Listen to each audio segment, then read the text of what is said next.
I did want to ask about the first time you picked up an instrument, and if you remember what that was and what that was like. Oh. I got a harmonica when I was 5, and it's just stuck with me. You go through the keys, people sort of tell you could be the best harmonica player around. And that's when I knew. That's when I knew how to form a band. I learned piano very badly when I was about 5. I learned one song and I played it for about 4 years until my parents allowed me to stop playing piano forever.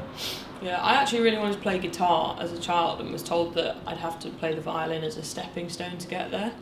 Played the violin for 10 years and never passed grade 1. Never got to guitar. And prior to being in the band, I'd read that you can all work 9 to 5 jobs. Yeah.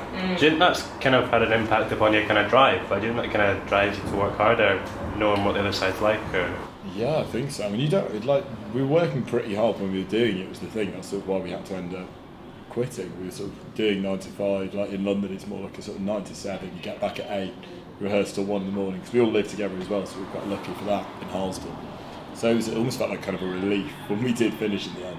But yeah, I do. I think you keep the drive, but you keep the ambition of it as well. Because if you're going to sort of stack off a job and stack off like quite a stable source of income, you've got to want to be really, really big. You've got to think it's going to be huge.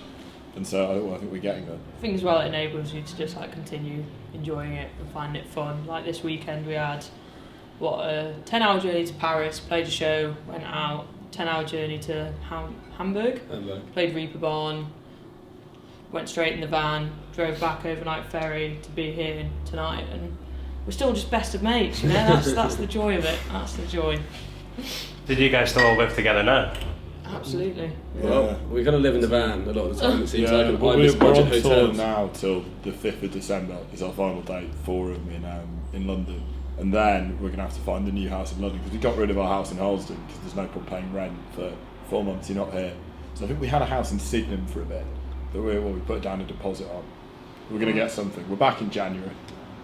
What causes the most conflict in the house? Oh wow. Good question. Henry has these night terrors because a lot of us share a room and sleep at night. Don't you? Henry like snores like a fighter pilot. And he just has these terrors. He wakes up screaming. He's like, she says it's anatomically normal. It's anatomically normal. It's like I don't need to. No. Yeah, I think we just fight a lot in general. It's good though. It's much better to fight. I think it's way healthier. There's absolutely no sort of like respect or friendship. Yeah, it's like it's all out in the open, which is definitely the healthiest way to go. Yeah, it's open hatred rather than, you know. Lots of things in the van. Al's got a special seat set out. Yeah. And if you go into that zone, it gets quite aggressive. And then there's also I've Ollie. got 2 seats actually. I've got 2. Everyone else gets 1. That's true. And Ollie, who's just out of shot over there, set up like a bin system. So we got a big bag for every seat and put them on there. And then obviously they all get full and it's like having a bin. So we got rid of our bin system. Then he got quite upset. That caused a bit of issue in the van. It's little things though. It's pathetic things. But very meaningful when you live in the van. Yeah. And I guess in contrast to that, what causes conflict in the studio? Is there a lot of conflict in the studio? Or are you very? That's more simmering and tense. I think that would be more like you're in there for a long time. You've been there for sort of 10-12 hours, and you're constantly like changing parts. And I think you have to try and be quite brutally honest with each other about. Because obviously, you could just let something slide, but then you hear the song recorded and it gets to you. So you have to. You've also got sort of the producer to focus your anger on. Like he's usually the person that makes you do another take or makes you do something different. He would actually quite happily just let it sit. I think ultimately it's just our inherent sort of lack of musicianship tends to anger us. Do sort of be like, he forces you to acknowledge it, I think. Yeah, do this really iconic riff, or it'd be like to me, I'll find a lyric that's just instantly iconic and like sums up a generational angst and stuff. But it is great because basically we're working with this guy Burke Reed who did all of Courtney Barnett's stuff, and he is like just so focused and driven. And as Rice says, we quite happily, our rehearsals tend to last roughly half an hour and then we all pat ourselves on the back and go to the pub. And Burke's very much more of the spirit of like, we're going to sit here until it's right, which can sometimes be a number of days. Yeah, we've never really traded off clinical musicianship, luckily, but you do sort of have to in the studio. We're increasingly finding. I think the worst thing is he won't let us. There's lots of things you can use in the studio. Like obviously people have Logic and things, and so he could, if he wanted, just compile this beautiful track from offcuts. But he's quite a purist, so he wants us to do it in like one take. He wants to get the perfect take, which I think is good in some ways, but in some ways when you're in there for 4 hours, It's harrowing. I mean, you mentioned, obviously, spoke a bit about their working with Burke, but you worked with other producers previous as well. Have you learned different things from other producers you've worked with? Or? Yeah, definitely. I think you more learn to like what you can do in a studio environment, like what a lot of the tools actually do, what you can make an instrument sound like in there, so what effects you can put on various things. So I think you get sort of more ambitious about sounds you can achieve.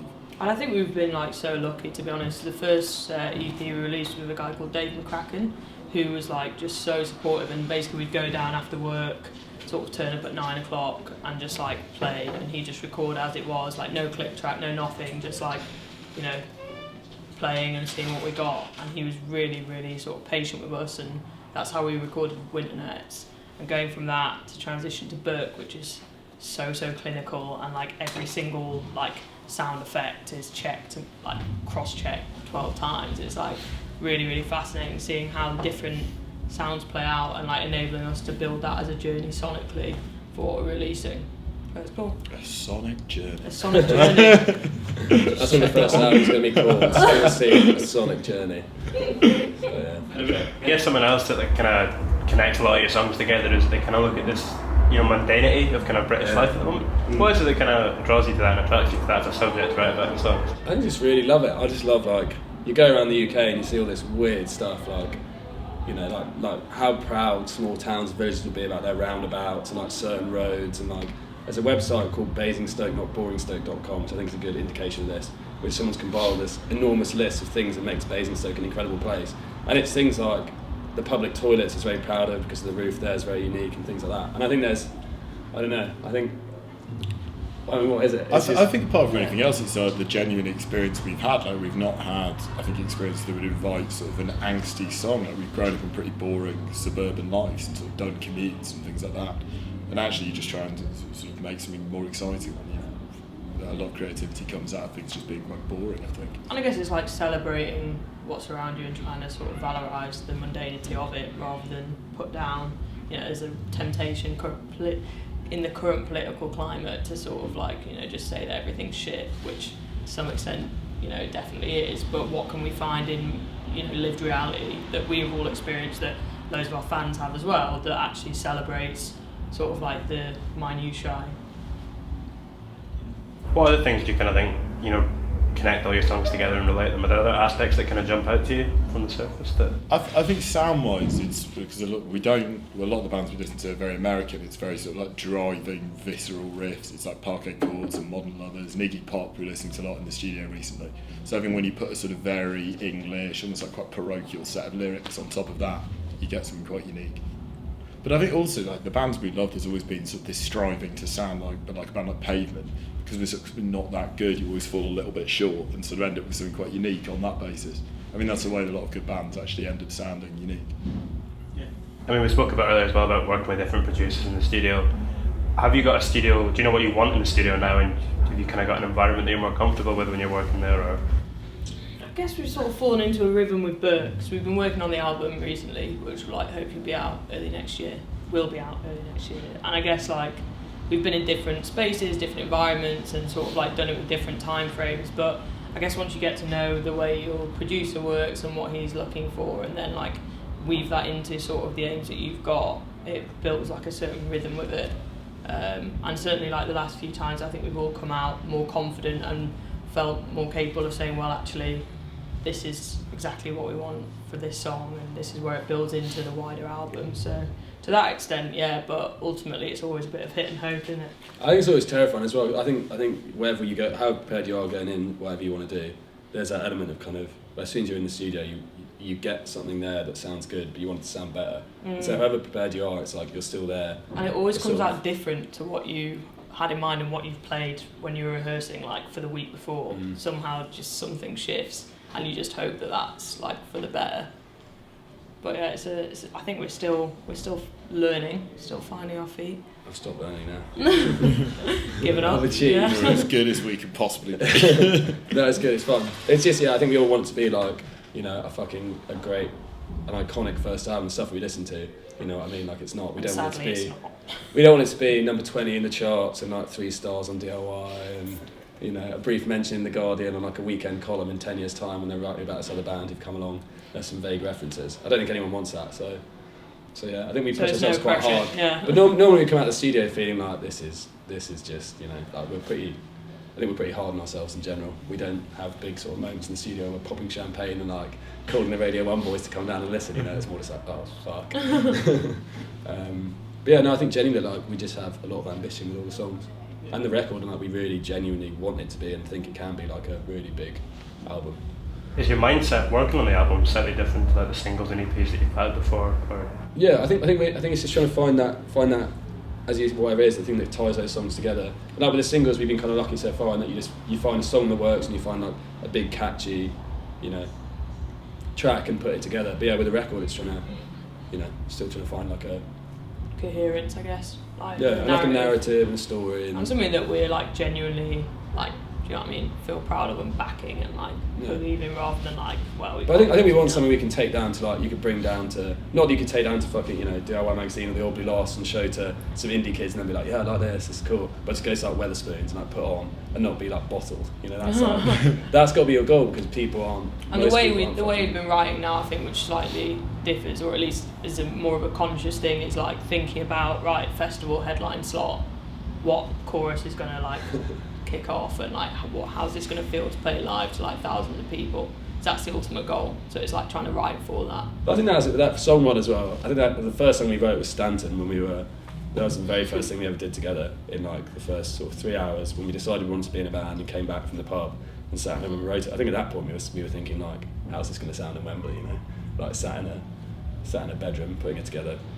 So I think we've always had that delusion, but now increasingly it's like, well, you know, there's a platform there to release an album, things are going okay, so yeah. And in terms of your own label, will the album be going out on that? Or? I think so, yeah. Yeah, we want to put it out on Homefront. Did it have... Sorry, yeah? No, go. I was going to say, when you started your own label, did that kind of have an impact upon the music that you were creating? Did it change how you were sounding it all? No, I guess it was more the other way around. It was like we knew that we wanted to do something that was authentic and that was kind of like, you know, we didn't want to be in any kind of... Yeah, we wanted to have the autonomy to release what we wanted to make, and so that was the obvious way to do it. And then at the same time, we were able to promote bands like Walt Disco and Personal Trainer and like amazing upcoming bands who we love, and like we're going out with the Walt Disco boys after this. It's like just enables you to build relationships and like promote amazing music. So yeah, it's a win-win. Yeah, you want to. I think all the albums you like, all the bands you like as well. You need to own. If you don't have any control of your musical sound, you end up being just like the little puppet of your A&Rs. And so I think having your own label to do it on also gives you the ability to just, you know, like. Because that is such a massive side and massive pressure when you're writing music, if you're thinking about what someone else wants it to sound like or be like. And so just having that and pushing it. All the bands we've liked in the past, all the bands we've done well have like either started or done their own labels and imprints. So yeah, I think we want to grow it massively as well. It's not just going to be like a little, you know, 2-inch column in a music magazine. I think the plan is to properly like put out albums for bands like Walt Disco or Personal Trainer working with in Amsterdam and like push them as well, push ourselves. Just kind of got a couple left to round it off. One thing I did read was, did you guys try and book Wembley?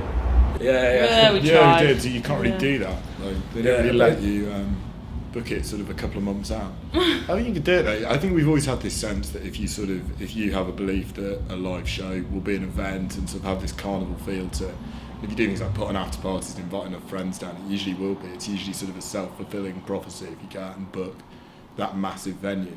Like for us, that's Forum in December 5th. Which is huge. It's like 2,500 caps. We've got no right to play that. Yeah, we're playing it with Pale Waves on this tour. Yeah, exactly. With this, we're doing it with them, and then we're doing it ourselves a month later for the headline. So usually, if you book something like that, people will get into the spirit. I think it feels as well. I think there's it seems occasionally like it's just like a kind of like a little press angle or an anecdote, but genuinely for us, it's like booking those things and pushing those things is like such a part of how we started this and want to like carry it on. We want to be very ambitious from the beginning. So it's not just like, you know, we'll book it and hope it pulls off. It's like, if we'd been allowed to book it, which we weren't, we'd probably given ourselves a 2-year window to go and do that. Maybe so plans one. to put the album out early next year. Yeah, either like late next year or... We wouldn't be here today. It's miserable playing like pub back rooms every night. No one wants to do that. It's boring. Yeah, we'd be on that. If we're not in Wembley in 2 years' time, I think you have to sit back and go, you know. It's not worked out. There's 6 of us as well. We can't really fit on the little stages. But luckily, we will be in Wembley in 2 years' time. There you go. So. You heard it here first. Do you tend to set yourself a lot of goals, like like set them down and then try and achieve them? I think it normally starts. Ollie, the How many- bassist, is very anxious about. So when we first booked Scala in London, that almost started because we were talking about it in a pub, and he was like, "Do not do that, please don't do that. Like that would kill us." Like, we'll sell like 10 tickets.